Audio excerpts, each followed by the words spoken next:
Hello, hello, everyone. Welcome back to National Park After Dark. We have another Trail Tales.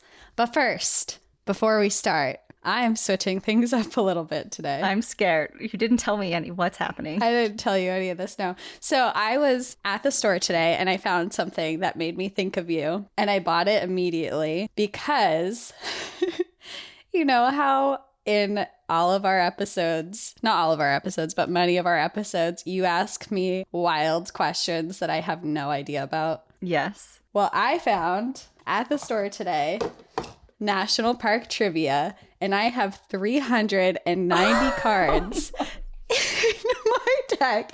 And we're not going to do 390, but I am reversing the roles and I am asking you questions before we start. I am both impressed and appalled at this. Well, you'll be more impressed because I have sections for you to choose from. Oh my God, are we doing this right now? We're doing this right now. I'm not prepared. Okay, what are the sections? Here are the categories you can choose from: plants, animals, and water, Okay. national park based, geology and astronomy, tourism, and cultural history. Am I picking one? Like, how many are we doing? We could do 4. 4? One in each category. What? Okay, I guess do one in every category just to switch it up. Do you have a preference of where I start? No. I am so okay. We just recorded another episode before this and she didn't breathe a fucking word. We were just talking for like 3 hours and you just kept this in your back pocket. It's the only secret I've ever kept. I had it next to me the whole time we were recording too, the box. I feel bamboozled a little bit. You should. I feel methodical and sneaky. So sneaky. Okay, just So sneaky. Okay, can we just do one at like every once in a while? Like I can tell a story and like get my mind. And then I'll pop out a question. Sure. Okay. Oh my God, I cannot even believe this. Okay, go. All right. We're going to start with tourism. Ugh. Okay. Let's see. So these cards are fun because they have an easy question and they have a hard question, and I can choose which one I want to do. Can we start easy? Like this is, I'm being just like take me out to dinner before you fuck me, type of thing. Okay, fair. Well, let's see. Okay, this one's the easy one. We've done this national park before too. Theodore Roosevelt National Park is divided up into units that contain prairie ecosystems, strange-looking badlands, historic cattle ranch lands, and home of a former president. How many units does the park actually have? And it gives you 4 options, so you can choose from A, B, C, or D. Okay. A, 5, B, 4, C, 3, D, 2. All right, my first guess, before I knew that there was options, I had a number in mind, and that happened to be A. 5. Is that your final answer? Yeah, unfortunately. C, 3. Oh, it gives you, God. these cards are really fun too because it explains it to you. It says 3. The South unit is the most developed and most visited. The North unit includes some pavement and lots of rugged scenery. At the Elkhorn Ranch unit, there are no visitor centers or facilities, only Teddy Roosevelt vibes. Okay. I like this, whoever put together that answer. I was going through a lot of the cards earlier when I first bought it, and I was like, I wonder what these are going to be because they don't give you a preview on the box, and they're actually really cool questions. Well, in my defense, I did not research Theodore Roosevelt National Park. True. Nor did I... You haven't been there either, right? Yeah, nor have I been there. And you did both. Did you Yeah. remember right off the bat? Yeah, just because I remember researching the parks. Yeah. I only went to the South unit when I was there. Ugh. Well, we're off to a rocky start. Yeah, we are. It's okay. I'll come back with another one later this episode, so just stay on your toes. Okay, well, I'll share a story to get my spirits back up because that was upsetting. All right, so this first story is titled, "This is Why City People Shouldn't Camp," featuring 911. I like the title already. Sorry. I know, that's what grabbed me in the first place. Hi, Danielle and Cassie. I cannot stress enough how deeply embarrassed I am to tell this story. I love it. Like, I've been debating writing it in for over a year since I started listening to your podcast. But hey, we're all friends and it feels like a safe space to be made fun of within. What is the chances of like you feeling embarrassed about writing the story, and I just failed my first pop quiz.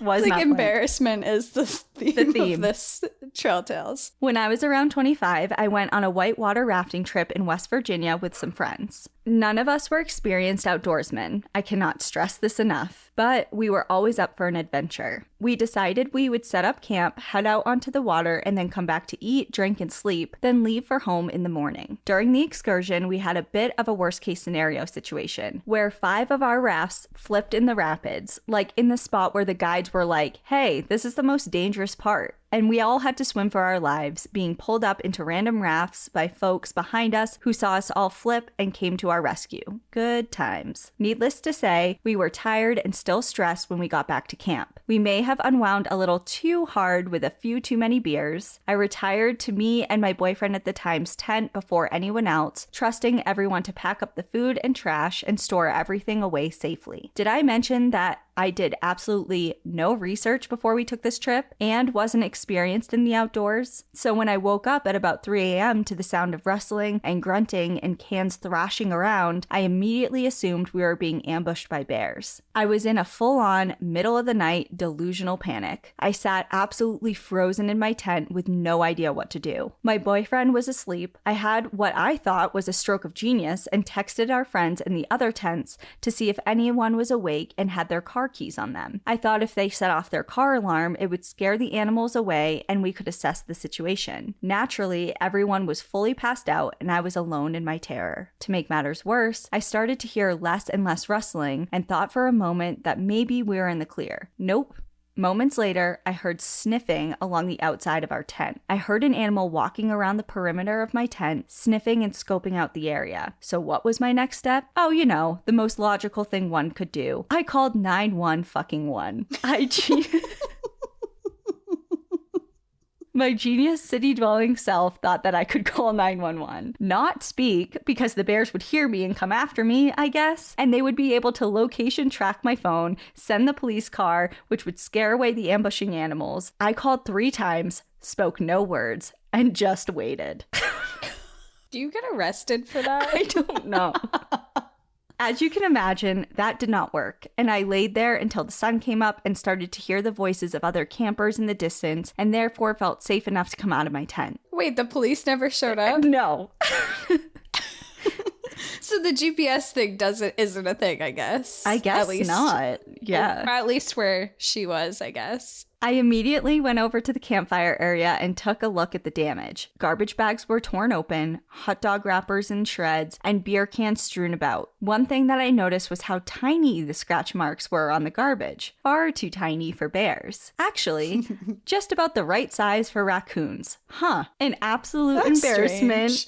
I recollected my night with my friends, shaming them for leaving food and garbage out all night, blaming them for my second near-death experience of the weekend. Were they sorry? No. Did they make fun of me for months calling 911 on bears? Yes. Do I blame them? Nope. Did I tell them it was probably raccoons and not a predator? Nope.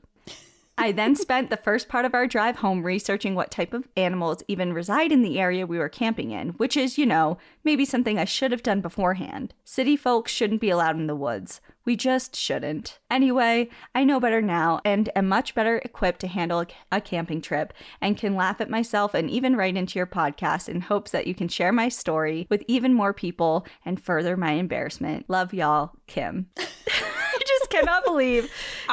Maybe they were mini bears. That's possible. And not raccoons. They're a rare species of mini bears. It was a very special spot, and you just heard a very unique phenomenon of the tiny bears of, I don't even know where the hell you were. That only police can address. Right. I just imagine calling 911 3 times and just being like the other, the Not dispatcher, like, hello. What the fuck? Hello? They probably thought you were a prank phone caller and we're sick of your shit. Oh my God, that is insane. That's so funny. I love it. Okay, flash trivia. Oh my God, hold on. Really? Right now? Yep. Okay, go. I'm going to make this a thing in the middle of our episodes now. I'm going to be like flash trivia because I have 390 to go through. I hate that this is one-sided also. Yeah, you got to buy a deck. No, because you'll know the answers. Buy a different deck than me. Okay. I'm not going to memorize 390 cards with You never know. 2 questions on each card. So there's 600 question. All right, lay it on me. Yeah. Okay. This one, I chose the category plants, animals, and water, and it's a Colorado question. What river carved the Black Canyon of Gunnison? A. Gunnison River. B. Colorado River. C. Green River. D. Black River. No. You can do Is this the easy one? Yeah. Do you want me to do the hard one? Yeah. Okay. Studies in the mid 1900s show that some of the pinon pines growing on the rim of the Black Canyon of Gunnison were astoundingly blank years old. A, 150 to 250 years old. B, 350 to 450 years old. C, 550 to 650 years old. D, 750 to 850 years old. Okay. Okay, so for the first question, I'm just gonna say, because it's called Black Canyon of the Gunnison, so I'm gonna say it's probably the Gunnison River. That's right. Okay, context Yay. clues. There we are. It says the river's incredibly steep course, it drops an average of 43 feet per mile, has given it the erosive power to cut through the hard bedrock of the canyon walls. It has like fun facts about the park too on here, which I really like. It's a nice touch. It's a nice touch. It is. And then the second question, I was kind of focused on trying to figure out what the first answer was to the first question, so I kind of forget the question. But when all else fails, I always picked C for my tests, so I'm going to go with C. Did you pass your test? Hey, I made Dean's List almost every semester of my whole life. Okay, it was just the ones. You're not answering C for every single one. No, it's just like if I didn't know, if I had no idea, like I would just Pick C. pick C and hope it was right. I feel like that's a valid thing though, because I feel like a lot of times with numbers, they would put like, it'd be like the lowest to medium, right answer, highest number. Yeah, I don't know Or if there's something really was D. a method to the madness. I don't know. I just always want that. So is that right? No. Oh, well, okay. No, but I appreciate your method. I get it. Okay, all right. So what's the answer? It's 750 to 850 years old. That means that the park's trees are some of the oldest known of their species. Cool. Yeah. All right, so I'm 1 for 3. I gotta 1 for really 3. get these numbers up. There'll be more opportunities. Great. Okay, my turn for a story. Mine is titled Aliens in the Night. Hi, Danielle and Cassie. My name is Katie. Feel free to share. I want to start by saying I love your pod, and as a new mom, it has entertained me during my nesting phase and helped lessen my scrolling during many nursing sessions and contact naps. I've wanted to share my story for Trail Tales for a while, and my sweet baby Juniper sleeps on me, and I thought I'd finally submit it. I like that name. Also, It is very cute. please let me know if you share my story. I'm an avid listener, but it will be exciting to hear if you plan to share it. So here's my story. The events of my tale took place almost 8 years ago. My now husband, then new boyfriend, and I were driving from Juneau, Alaska, where we live, to San Jose, California for his brother's wedding. We were so broke at the time, but had saved our summer wages working on a hovercraft tour in Glacier in Juneau to eke our way south. We camped every night and tried to camp for free. Well, this stretch of the trip, we had been driving for 12 plus hours, leaving Canada into Seattle, and then hitting the 101 south. It was midnight when we made it to Astoria, Oregon, but continued on to try to find a free spot to camp. We thought camping on the Oregon coast would be easy. In Alaska, all beach land is state land and is free to camp on anywhere. We found that was not the case in Oregon. At midnight, as we were trying to find a spot to sleep for the night, we drove south of Astoria a ways and came to a beach. It was called Sunset Beach, where we could drive the car down onto the beach.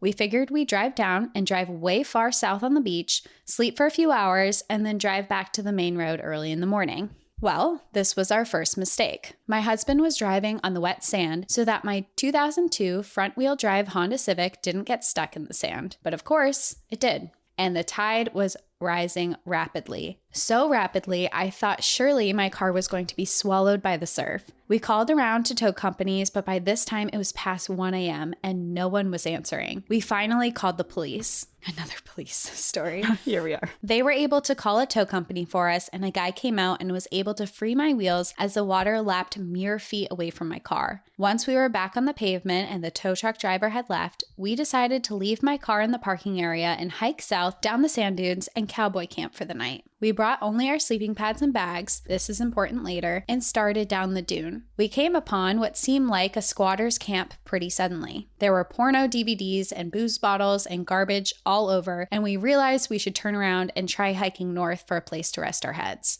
We made it back to the parking lot and started cresting a seagrass-covered dune. I'm a short person, 5'1", and the grass came almost to chest height on me. As we waded through it, I was hot on my husband's heels when he stopped dead in his tracks, causing me to bump into him. I said to him, "Why'd you stop?" And he said back, "Katie, do you see that?" And I responded, "See what?" as I peered around him. There, maybe 5 feet ahead of us, hovering maybe 1 foot above the seagrass, was a glowing orb the size of a basketball. It was brightly lit and changing colors. It looked electric. I said back to him, "What the fuck is that?" Totally unnerved. He said, "I don't know, but let's get the hell out of here." We quickly turned around and hustled back to the parking lot. We had so many things go wrong or be off about this night, but then as we walked back to the car, the only car there, with no one else around, I noticed a drip-drop tail of liquid that followed the same line we had taken from the southern dunes across the parking lot to the northern dunes. I asked my husband if he was carrying a water bottle or something with liquid. He said no. We only had our sleeping pads and bags, but it looked like something had been following us. I pointed this out to him, which only terrified us more. We jumped into the car, adrenaline and nerves enough to keep us driving through the night until the sun started to rise. Once there was light in the sky, we pulled off in a scenic lookout pullout and slept for a few hours in the car. To this day, neither of us have any clue what the glowing orb was. I've Googled it, St. Elmo's fire, maybe. We also thought it was some sort of weather device or something. A few years later, we went back to the same beach to see if there was anything sticking out above the seagrass where we could explain what we saw. But in daylight, there was nothing but dunes and seagrass. We have watched The Unacknowledged, an excellent alien documentary on Amazon Prime, and one first-hand encounter clip looked kind of similar to what we saw. I want to come up with something that makes sense, but my husband and I agree we saw an alien in the night. The way that it's described is very similar to a lot of different descriptions of like glowing orbs of light in relation to alien sightings. Yeah. So I believe it. You don't gotta, I don't know what the hell the water thing was about, but that's a separate mystery. Yeah, that's definitely a separate mystery. That would be cool if it was an alien. I like the thought of that. Yeah, because nothing especially because it didn't do anything. Right. Yeah. Yeah. Just like observing. A happy story. And Oregon is full of weirdness and strangeness. So, and I can totally sympathize with the like trying to find somewhere to camp along the Oregon coast. It is a nightmare. It's just a nightmare. Like everything is restricted, off limits. Ian and I went to Cannon Beach multiple times with my tow behind camper. And also during just our cross country trip, we went up the Oregon coast. But it's really difficult because obviously like in the forest, it's just like there's so much public land and national forest that you're just like wherever is good. But yeah, the coast is a way different story. And it's really, we learned our lesson the hard way a couple times. But anyways. All right, my next story I'm going to tell without pop quiz yet. You can ask me after. I need a mental break. It's okay. I was giving you one. Okay, I didn't know if you were like I've traumatized you for this episode. Like, oh God, not yet. I'm not ready. This is titled Black Swan Lake. Hi, this is a story of good fortune and luck. In 2015, I traveled to New Zealand and backpacked around the country for 6 months. I made a friend from Germany, Elle, and we traveled together for a while. On the South Island, we did some pretty amazing camping and hiking, including one average campground that was pretty close to a town, but the sites themselves were relatively secluded, as in not the kind of place RVs or car campers went to. After we set up our tent, Elle and I decided to do a quick hike. The campground caretakers told us there was an easy hike with no elevation that was about 3 miles or 5K in and 3 miles or 5K out. Perfect for us. We hadn't gotten the tent up until around noon, so an easy short hike was exactly what we wanted. Turns out, it was 6 miles in and 6 miles out. I can't remember where the communication breakdown was, probably my own converting kilometers to miles, but we were having such a nice time on the way out that we didn't realize how far we'd gone or what time it was. And we soon came up to a backcountry cabin. Surprised to see a backcountry cabin less than 3 miles from a family-style campground, we popped in to see what was up. A group from a local university were there and told us we had actually walked over 6 miles from camp and had even continued past the end of the original trail we were on. I have since gotten much more serious about paying attention to where I'm going. We weren't lost exactly because there was a clear trail to follow back to our campground, but we were definitely in for a long evening of walking to get back. The university students told us to take a different trail because it was a shorter distance back to camp and it would meet our original trail. They showed us it on a map and it was legit. That trail led us past a gorgeous alpine lake with about 50 to 60 adult black swans in mated pairs milling about, making their nests and diving for food. Aside from the movie, I'd never really considered black swans as an animal I'd like to see in the wild, but they were incredible, so beautiful and graceful. Their black feathers were glossy and reflected the late afternoon sun. It still is probably the coolest wildlife encounter I've ever experienced, and it was so unexpected. We were so carefree about our adventure, we weren't really bothered about walking back in the dark. Oh, how this could have so easily become a survival story, and I didn't know it. So we decided to sit on the rocks for a while, rest, and just watch the swans. This was when we saw a really cool swan-to-swan interaction. One of the swans was clearly a more dominant and territorial jerk swan, and was protective of a large chunk of rocky sandbar, and would aggressively chase away any other swan who came by. Another swan, seemingly accidentally, waddled on up to that sandbar and started picking for mussels. I'm not really even sure what they were eating. The aggressive swan snuck, I'm saying snuck, not charged, snuck up on this swan and savagely attacked it from behind. The squabble was so loud and feathers were flying everywhere. Eventually, the angry swan broke the other swan's neck. The hurt swan crumpled, lifeless to the ground, and laid there completely motionless. We were shocked. It's amazing how quickly nature can go from beauty and grace to chaos and violence. The angry swan strutted away to the farther side of his or her sandbar, and I continued looking on at the dead swan, wondering what animals were in the area that would eventually come by and eat it, or if it would be other swans. I wondered about its mate. Would it leave it? Did they already have eggs? But then the most interesting thing happened. The dead swan sneakily lifted its little head up just a bit, looking for the mean swan. And when it saw the coast was clear, it stood up, scurried back to the water, and with all its normal grace, swam away and reunited with its mate. Elle and I were speechless. Did we really just not only see a flock of black swans in an alpine lake in New Zealand, but one of them faked its own death? Is this some possum-swan hybrid? It was wild. Amazing thing to witness. We did make it back to the campsite very late in the night, but it was so worth the extra miles and not eating all afternoon. I'll never forget the alpine black swan lake on the South Island of New Zealand. I never knew. Fake your death. I never knew swans did that. I didn't either. That's so interesting. Like, just imagine the tragedy. You're like, oh my God, like, he just got murdered. Like, what is that happening? something swans do, or is that something this swan does? I want to know, is that an actual swan behavior, or is this an elite swan? That's a great question. Is this a swan rising above all the other swans? Yeah. And where is the swan today? Has he taken over? He should. I mean, he needs to rise above the ranks because that's some ninja shit. That is some ninja shit.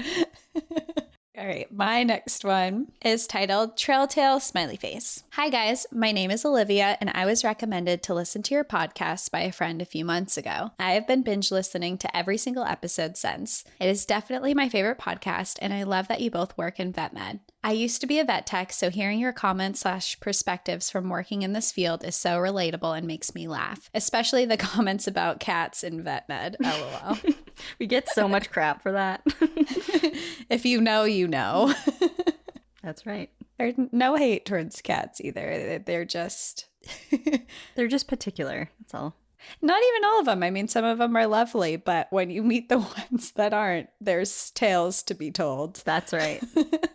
I just finished listening to Trail Tales 3 and remembered this story about my dad and wanted to share. My dad grew up about 15 minutes from Shenandoah National Park, so as you can imagine, he spent a lot of time there as a child and teenager. One day, my dad was about 4, his mom took him up the mountain for a quick hike. This path was paved, so it was a very popular hike to do with young children in strollers. My dad was in a stroller that day. As I can imagine, it must be very nerve-wracking having a small child running around on a mountain. At the top of this path, there is a lookout that has a metal platform and a railing around it so small children are safe. I have actually been on this hike many times and can attest to the lookout being safe for children. Of course, there are ways to go up further up the mountain or stand on the boulders to get a better view down the mountain for people who are looking to have a little bit more of an adventure, which I have also done and would say is suitable for a beginner hiker, not very difficult. Well, this particular day, my dad was persistent that he wanted to go off the platform and look at the boulders. Of course, his mom told him it was too dangerous and he needed to stay in his stroller. My dad kept asking and finally got his way. Together, they walked hand in hand slightly off the path to look at the boulders. Next thing my grandma knew, my dad was tumbling down the side of the mountain. There was nobody else around to help, and if my grandma tried to go after my dad, she would have tumbled as well. My grandma was screaming my dad's name to try to locate him and make sure he was conscious. No voice came down from the mountains, not even slight groans. She was almost certain he was either going to be in really bad shape or not make it at all. In pure panic, my grandma turned back down the path to see if there was a safer way to get to where she thought my dad had landed. She started back down the path and followed the bend in the trail. Standing there in the middle of the path, right around the bend, was an old man, about 80, with long white hair,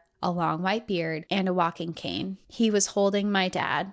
My dad was smiling from ear to ear and jumped out of the man's arms and back into the stroller. My grandma, crying, quickly helped my dad back into the stroller and checked his body for cuts, gashes, any sign of injury. He was in perfect shape. Astonished, my grandma looks up to thank the man for saving her son, and the man was gone, nowhere in sight. My grandma could see pretty far up and down the trail, and he was nowhere to be seen. To this day, my grandma does not understand how my dad was unharmed, how the old man had him back on the path within 2 minutes, and how this man literally vanished into thin air after returning my dad. Call him a guardian angel, a miracle, a coincidence, whatever you want to call it, but to this day, my dad still feels a sense of protection when on this mountain, like someone is looking out for him. This story brings me chills even after hearing it countless times.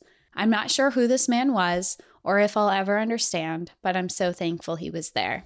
My dad took my brothers and I camping on this mountain every fall growing up, and each year, without fail, we hiked up to the top of this mountain and looked over the Shenandoah Valley just like he did that day. This path will always hold a special place in my family's heart, and I hope I can take my kids here one day to share this amazing story and show them the beauty of this national park I hold so close to my heart. Thank you for sharing fascinating and informative stories. Keep up the good work. With love, Olivia. Olivia, your dad met Santa. Yeah. If that was not a clear description of Santa Claus, then I don't know what is. I have never heard of Santa walking with a cane. He's 80. Santa? Usually he's got his reindeer dragging him around. He's got a... I mean, you make a compelling point, but I feel like I was going to say he met his guardian angel, but if you want to go with Santa, that's also appropriate. I'm pretty sure. I'm almost positive it was Santa. I don't know why everything is so funny today. I mean, think about it. It said, standing there in the middle of the path, right around the bend, was an old man about 80 with long white hair and a long white beard and a walking cane. Okay, only 2 descriptors. Magically holding her dad. He didn't say anything. He disappeared quickly. He disappeared quickly. I've never once. He sees you when you're sleeping and he knows when you're awake. And he knows when you need help from falling down a mountain. Yeah. So that's that, I guess. Case closed. There it is. So you don't know. Yeah, you don't know what happened, but apparently Cassie does. But I do. Merry Christmas. Happy Christmas in July. All right. My last story is titled Ghost in the Nicolette. Hello. I've been listening to your podcast for over a year now and I'm a huge fan and I'm currently trying to get my girlfriend and friends to also listen. My name is Nathan and I believe I may have a potential trail tale for you. This past week, I listened to your episode, Spirit or Science, the Third Man Factor, and remember you saying to share your stories with us if you have one. I believe I may have a story that is similar to the Third Man Factor, or is at least a good ghost story. The story takes place in Chequamegon, Nicolet National Forest, ? I don't know if I said that right, in the North Woods of Wisconsin at my 100-year-old family cabin. The cabin is in the heart of the National Forest and is on a small glacial lake. During the summer of 2020, I was living in the cabin during my forestry internship that took place in the North Woods. I've been coming here my whole life and never thought a crazy day like I'm about to share with you would have come. One day in June, I had to relight my hot water tank, and while doing the task, there was a gas backup which caused a small explosion. This knocked me on my ass and caught one of the bathroom walls on fire. Smoke was billowing up fast, and I tried to put the fire out, but no luck. After taking in enough smoke to kill a person, I gave up and went outside to call 911. Oh, is this the third 911 call we've had in this episode? Everyone's calling 911. After the call, I heard a loud hissing noise and realized that a pipe burst from the heat and put the entire fire out, which is a miracle in and of itself. The fire department came along with an ambulance and said that the fire was out and proceeded to inspect the cabin. From here, I sat down on my picnic table and was left alone. While sitting, out of nowhere, appeared a 75 to 80-year-old man. Santa? It's not Santa. It's not Santa.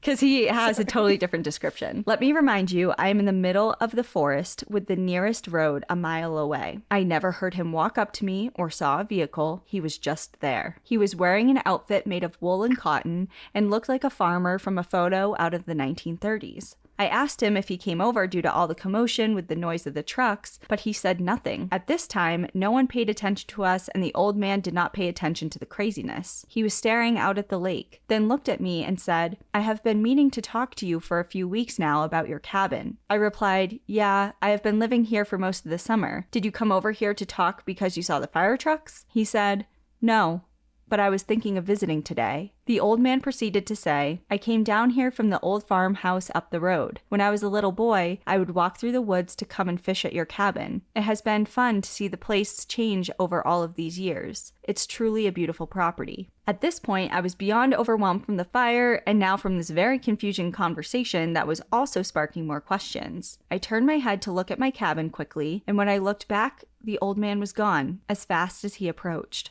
I got up to look for him and even asked someone if they saw where he went, and they had no idea what I was talking about. This moment has haunted me ever since, and I have even gone to the old farmhouse, and he doesn't live there. I now wonder, after listening to the recent episode, if my mind was so stressed from the smoke intake and exhaustion, if it was all in my head, or if I was actually visited by a ghost of sorts during this vulnerable moment. Or, if he was a real person, why did he not care about my health or the state of the cabin? How did he know me? And why did he choose that moment of all to visit? After the fire, I told my parents what had happened and about the old man. They said the old man that I was describing died in the 1990s, but used to fish at our cabin and walk from the farmhouse he grew up in all the time. Today, the cabin is still original and we were able to save it after the fire, and I have never seen the old man again, real or not. Let me know what you think. I know this is not a true trail tale, but it does make a good spooky cabin story that takes place in a national forest. Keep up the good work, Nathan. It gave me chills. You saw a ghost. For sure. That's so cool. I know. A real life apparition. That's our take, Nathan. Mm-hmm. It's real. Like, I understand the connection with the third man factor with like the stressors of the day and being in a really precarious situation and all of that. But like a lot of the third man factor descriptors and experiences say that they never speak out loud, you know? And even in the brevity of that conversation, like words were exchanged. But I don't know. I think you had an encounter with a spirit, which is so cool. That's really cool. Well, it's funny that you mentioned the third man factor because my next story is titled, "The Third Man Factor Saved My Family's Lives." Ooh. Hi, gals. I'm a fairly new listener of the podcast and have been loving the episodes I've heard so far. I particularly enjoyed the recent episode on the third man factor and wanted to share a story about how this phenomenon saved mine and my family's lives once. The third man factor has now saved my mom's life twice, the first time being when she was swept into an undercurrent while swimming off the coast of Florida as a teenager and became pinned against an underwater semi-cave. She remembers a voice telling her to remain calm and wait, before then quickly telling her to swim against the current towards the shore at the exact moment when the strength of the current subsided. The second time involved my mom, my dad, me, and my 2 sisters. We were living in a double-wide mobile home in the woods area near Mount Rainier, and the house had an old-fashioned wood stove that we'd use in the winter for extra heat. One night, it had snowed quite a bit, so we were running a fire in the wood stove. Usually, it was safe to latch the stove's door and let the fire snuff itself out, which we did relatively frequently on cold nights. As my mom was almost asleep, she suddenly felt a distinct presence in her room. She began to come to a bit when she felt a hand touch her shoulder and nudge her, as if to wake her. Thinking it had to be me or one of my sisters, she turned over but saw no one. Worried, she got up and went to check on whichever one of us had nudged her. As soon as she got to the doorway of her bedroom, she saw a 3-foot tower of flame shooting up from a log that had accidentally been left on top of the extremely hot stove and had caught fire while we had all been in bed. My mom shouted for my dad, who leapt from bed, grabbed the flaming log with his bare hands, and threw it into the snow in front of our house, extinguishing it. It's important to note that mobile homes like the one we lived in are often constructed from extremely flammable materials. Additionally, the wood stove was situated directly between where my parents' room was and the hallway that led directly to mine and my sister's rooms. It is highly likely that within a matter of seconds or minutes, the fire would have spread and effectively cut off my parents from the 3 of us, who were still fast asleep in our beds. None of the fire alarms had gone off. My mom chalks it up to a guardian angel, whereas I'm more of the power of the subconscious side of things. Anyway, I hope this isn't too long. Not quite a trail tale, but relevant to your last episode and in proximity to Mount Rainier National Park.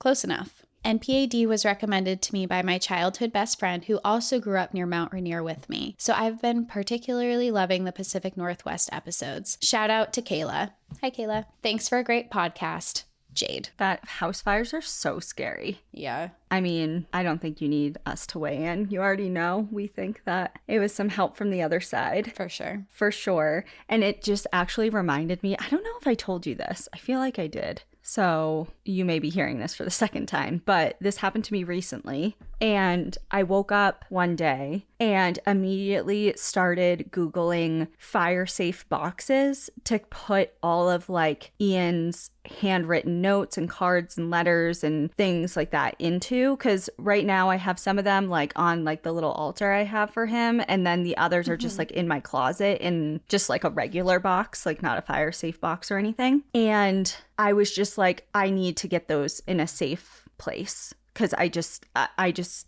feel like something bad is gonna happen. And God forbid, like everything in the house, like, I mean, I would be sad to lose like his clothes and his guitars and like whatever, but like those sentimental like handwritten things, like I need to have a fire safe box. And so I was like looking them up and looking where I can go get them and whatnot. And then I'm doing errands and I'm going to pick up the dog's food and I'm checking out and they have all of those like adhesives for the window for like fire personnel of like, I have this amount of dogs or cats or whatever inside. To like, I remember I had like a child lives in this room, was in my bedroom window. Yeah, it's like that, but for pets. So I'm like, okay, that's weird. Like, I mean, I've seen them before, of course, but I've never noticed them at the cash register like that before. Sure. So I got one. I'm like, okay. And then the next day, I'm sitting here and I was doing research on an episode and I was about to leave for a couple days. I was finishing up like with emails and stuff. I'm like, what is that smell? Like, what is that smell? And I couldn't pinpoint it, but I'm like, it smells like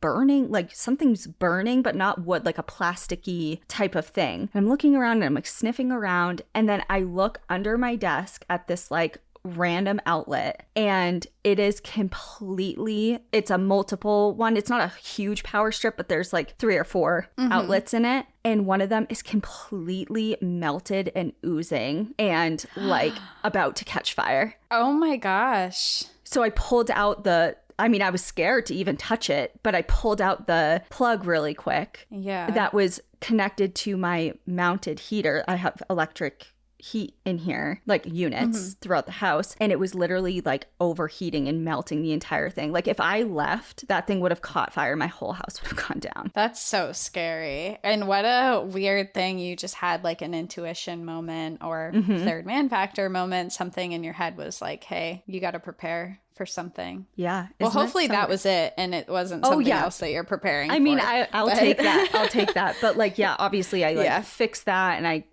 everything's fine now. I switched out the entire like outlet and everything's fine. But it's just, it was such a weird, like, okay, moment of like listening to that, like not only the voice, but the signs of like the coincidences, like seeing that thing for the dogs. You know what I mean? It's just like, it was just odd. Yeah. But anyways. No such thing as coincidences. That's right. Okay, so are we doing our bonus stories? Yeah, so everyone, thanks for hanging out. We do have 2 more bonus stories. If you're on Patreon or if you subscribe on Apple Podcasts, you can check us out there.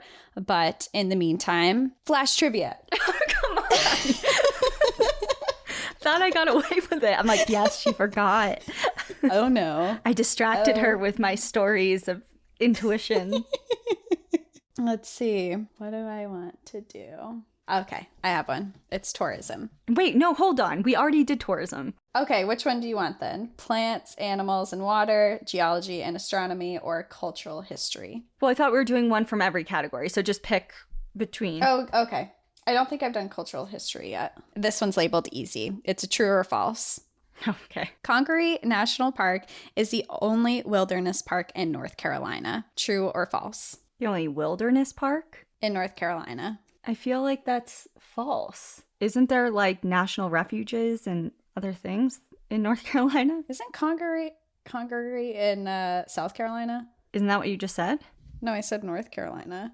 I don't know. Yeah, it's in South Carolina. This question is wrong. It says it's the only wilderness park in North Carolina, and the answer is true. And then it says true, but it would be false because it's not in North Carolina. And it says, though South Carolina has many pieces of public land located about 20 miles south of Columbia.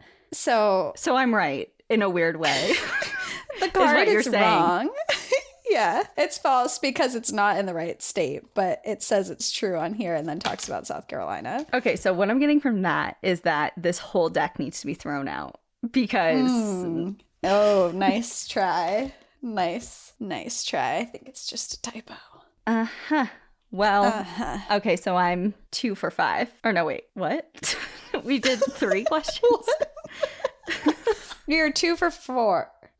How many did you ask me? 2 for 4. I thought you only asked me 3. Well, I asked you 2 on one card, and then I asked you gotcha. 1 question from other cards. Gotcha. All right, so the last category you can ask me when we do our bonus stories. Okay, sounds good. All right, well, thanks for hanging out, everyone. If you want to listen to Danielle's next trivia question, subscribe to us on Patreon or Apple Podcasts and listen to the extra bonus Trail Tales we have. I guess come see me fail. It's like... I'm supposed to keep up a reputation here of knowing my shit. This is clearly payback. All right, everyone, enjoy the view. But watch your back. Bye.